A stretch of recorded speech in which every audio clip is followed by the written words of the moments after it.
ወንዶችዬ ዛሬ ለእናንተ ነው። ሴቶች አሳልፉት እንዴ! እስካሁን አለሽ አሳልፊው እንጂ። እሺ ዛሬ ከወንድሞቼ ጋር የሆነ ነገር ልወያይ ነው የመጣሁት።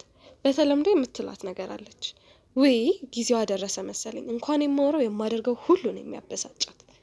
እንደነዚህ አይነት ነገሮች የሚፈጠሩት ሴቶች የወር አበባ ወቅት ላይ በሚሆኑበት ጊዜ ሲሆን ይህም የሚፈጠረው በባዮሎጂካል ኢሞሽናል እና ሳይኮሎጂካል ምክንያቶች ነው። ይህም የሚፈጠረው ከባድ ህመምን ስለሚያስተናግዱ እንዲሁም ደግሞ ኤስትሮጅን እና ፕሮጀስትሮን በሚወጣበት ጊዜ ሴሮቶኒን የሚባል አእምሯችን ውስጥ ጥሩ ስሜት እንዲሰማን የሚያደርግ ኬሚካል ላይ ጉዳት ስለሚያደርስበት ነው።